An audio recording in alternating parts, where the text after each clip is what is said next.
Hi అందరికీ నమస్కారం. Welcome to our channel. ప్రస్తుతం మనతో పాటు గెస్ట్‌గా ఉన్నారు మాణిక్రావు గారు. సార్ నమస్తే అండి. నమస్తే. సార్ వైఎస్ జగన్మోహన్ రెడ్డి గారు చంద్రబాబు నాయుడు గారి మీద కొన్ని వ్యాఖ్యలైతే చేశారు. సో మనుషుల్ని చంపేసి అంతలాగా దిగజారిపోయారు చంద్రబాబు నాయుడు గారని కొన్ని వ్యాఖ్యలైతే చేశారు. సో వాటి వెనకున్న కథ ఏంటి? ఎందుకు అలా అన్నారు? అది ఎంతవరకు నిజం? ఉమ్మడి కర్నూలు జిల్లాలో హ్మ్. వైసీపీ నేతలతో ఆయన భేటీ అయ్యారు. ఓకే. భేటీ అయ్యి ఆ సందర్భంగా ప్రజలు తంతే ఇక్కడ పోయి ఎక్కడ పడతారు హ్మ్. అని తమిళనాడు రాజకీయాలు మాట్లాడారు. అలాగే టీడీపీ మీద విరుచుకుపడ్డారని చెప్పొచ్చు ఆయన. హ్మ్. అయితే ఆయన ఏమంటారంటే పోలీసుల్ని వాచ్మెన్ల కంటే దారుణంగా వాడుకుంటున్నారు. హ్మ్. ప్రజలను రాజకీయాలు చేయొచ్చు కానీ హ్మ్. ప్రజలను చంపేంతగా చేయాలా అని చెప్పి అన్నారు. ఓకే. అసలు ఎంత హాస్యాస్పదమైన మాటలంటే అవి. హ్మ్. పోలీసుల్ని వాచ్మెన్లా కాదు, హ్మ్. చాలా నీచాతి నీచంగా దారుణంగా ఐపీఎస్లను సైతం హ్మ్. మనం చూసాం. ఐపీఎస్ అధికారులు ఇప్పుడు సస్పెండ్ అయి ఉన్నారు. హ్మ్. విశాల్ గున్ని గారు, సీతారామంజనులు గారు, హ్మ్. అలాగే కాంతిరాణ టాటా గారు, వీళ్ళందరూ కూడా సస్పెండ్ అయి ఉన్నారు ప్రజెంట్. హ్మ్. ఎందుకు? జత్వాని అనే ఒక సినీ యాక్టర్ని ముంబై వెళ్ళి ఏరోప్లేన్లో అన్యాయంగా అక్రమంగా తీసుకొచ్చి అనవసరమైన కేసులు పెట్టి వాళ్ళ పేరెంట్స్ని కూడా హ్మ్. చాలా దారుణంగా హింసించారు. హ్మ్. దాని విచారణ చేసిన తర్వాత వాళ్ళు చేసిన తప్పు అని డిసైడ్ అయిన తర్వాతనే వాళ్ళని సస్పెండ్ చేయడం జరిగింది. హ్మ్. ఒక్క ఐపీఎస్ ఆఫీసర్లనే ఈ గతి పట్టించాయంటే మిగతా ఇక ఎస్ఐ, సిఐ, హ్మ్.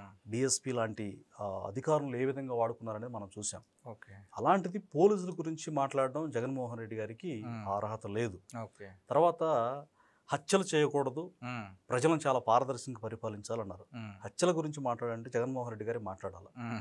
ఎందుకంటే వాళ్ళ బాబాయ్ గారు వివేకానంద రెడ్డి అతి దారుణంగా కిరాతకంగా హత్యకు గురైనప్పుడు ఈయన ముందుగానే మొత్తం చూసినట్టు చెప్తారు. హ్మ్. ఆ హత్య జరిగిన 2 నెలలకే ఆయన సీఎం అయ్యారు. హ్మ్. ఇక ఆ కేసు గురించి ఎవరు మాట్లాడినా వాళ్ళ మీద ఉక్కుపాదం మోపారు. దీన్ని ఓకే. బట్టి ప్రజలకు ఏమర్థం అవుతుంది? హ్మ్. ఇప్పుడు ప్రజలు ఏం ఆలోచిస్తారు? వాళ్ళ బాబాయిని చంపితే అస్సలు అందరికంటే ముందుగా ఇప్పుడు ప్రజెంట్ ఆయన కుమార్తె వివేకానంద రెడ్డి గారి కుమార్తె సునీత రెడ్డి గారు ఫైట్ హ్మ్. చేస్తున్నారు. హ్మ్. అంతకంటే ముందు వాళ్ళ చిన్నాయనే కాబట్టి సీఎం గారు దీన్ని పారదర్శకంగా తీసుకొని 100% ఈ కేసుని ఒక 5-6 నెలల్లోనే తేల్చిపడేస్తారు. ఎందుకంటే విశ్వసనీయత, విలువలు అని మాట్లాడతారు కదా! హ్మ్. అని ప్రజలు ఎక్స్‌పెక్ట్ చేశారు. అదేం లేకపోగా నిందితులుగా ఉన్న వ్యక్తుల్ని వైఎస్ భాస్కర్ రెడ్డి కావచ్చు, అవినాష్ రెడ్డి కావచ్చు, వీళ్ళని వెనకేసుకురావడం, బాధితురాలైనటువంటి సునీత రెడ్డిని ఆమె మీద కేసు పెట్టడం, హ్మ్. ఎంక్వైరీకి వచ్చిన సీబీఐ అధికారి రామ్ సింగ్ మీదనే కేసు పెట్టడం, హ్మ్. అవినాష్ రెడ్డిని అండగా ఉండటం, అవినాష్ రెడ్డికి అండగా ఉండటం, హ్మ్. ఇవన్నీ చూసిన తర్వాత ప్రజలు ఒకసారి విస్తుపోయారు. ఓకే. సొంత బాబాయిని చంపడం వెనక ఎవరున్నారో వాళ్ళకి అర్థమైపోయింది. హ్మ్. అందుకే చాలా దారుణంగా ఏపీ ప్రజలు విజ్ఞతతో ఆలోచించి ఆయన ఓడించారు. హ్మ్. 11 సీట్లకు పరిమితం చేశారు. హత్య రాజకీయం గురించి ఈయన మాట్లాడడం ఎంత హాస్యాస్పదం మీరే చెప్పండి. హ్మ్. హత్యలు ఎన్ని జరిగాయి వైసీపీ ప్రభుత్వంలో? హ్మ్. చంద్రయ్య ఎంత దారుణంగా గొంతుకు చంపేశారు. హ్మ్. ఎలక్షన్ టైంలో వందల మంది రోడ్ల మీద రాడ్లతో, మారణాయుధాలతో తిరిగారు. హ్మ్. చాలా కుటుంబాలను ఆహ్, దాడి చేసి, ఇల్లు ధ్వంసం చేసి, హ్మ్. అసలు వాహనాలే మనుషుల మీదకి ఎక్కించుకుంటూ, వాహనాల మీదకి ఎక్కించుకుంటూ అంటే బైకుల మీదకి స్కార్పియోలు ఎక్కిపోయాయి. హ్మ్. కాళ్ళు, చేతులు నుజ్జు నుజ్జు అయిపోయాయి. చాలా దారుణంగా మారణహోమం సృష్టించి హ్మ్. స్థానిక ఎన్నికల్లో, సార్వత్రిక ఎన్నికల్లో ఇట్లా చేసి ఈయన లా అండ్ ఆర్డర్ గురించి ప్రజలు ఇక్కడ తంతే ఎక్కడ పడతారని చెప్పడం, చాలా ఆయన ఎందుకు అలా ఆర్టిఫిషియల్‌గా మాట్లాడతారో ఎవరికి అర్థం కాని పరిస్థితి. ఓకే. హత్య రాజకీయాలకి కేర్ ఆఫ్ అడ్రస్‌గా వైసీపీ నిలిచిందనేది అందరికీ తెలిసిన విషయమే. హ్మ్. సో, అంటే ఆయన చేసిన పనులు ప్రజలు మర్చిపోయారనుకున్నారో, లేకపోతే హ్మ్. ప్రజలు ఒకవేళ పిచ్చివాళ్ళు అనుకున్నారో ఆయనకు అర్థం కావట్లేదు. హ్మ్. ప్రజలు చాలా విజ్ఞతతో ఆలోచిస్తారు. ఎవరు సీఎంగా సూటబుల్లో వాళ్ళని గెలిపించుకుంటారు గానీ, హ్మ్. జగన్మోహన్ రెడ్డి గారు అధికారం కోల్పోయాక హ్మ్. ఆయనకేం అర్థం కావట్లేదు. ఓడిపోయిన తర్వాత కూడా చాలా ఆయన కోపాన్ని, ఆగ్రహాన్ని ప్రజల మీద కూడా వెళ్ళగక్కారు. అనవసరంగా ఓడించారు. మీకు నేను పావల హ్మ్. పథకాలిస్తే నన్ను ఓడిస్తారా? హ్మ్. అంటే అభివృద్ధిని అనేది కంప్లీట్‌గా డిస్ట్రాయ్ చేసి, హ్మ్. ప్రజలను ఏమార్చకుండా ఆయన మాత్రమే లబ్ధి పొంది, ప్రకృతి వనరులను దోచుకొని, నాయకులు ఇష్టారీతిగా మాట్లాడితే కేసులు పెట్టడం అన్యాయంగా టీడీపీ కార్యకర్తలు గానీ, జనసేన కార్యకర్తలు గానీ హ్మ్. చాలా హింసించడం అసలు ఒక లా అండ్ ఆర్డర్ అనేది పూర్తిగా కోల్పోయింది ఆయన పీరియడ్లోనే. ఓకే. ఆయన కావాలని రాజకీయంగా మాట్లాడడం చాలా బాధాకరం.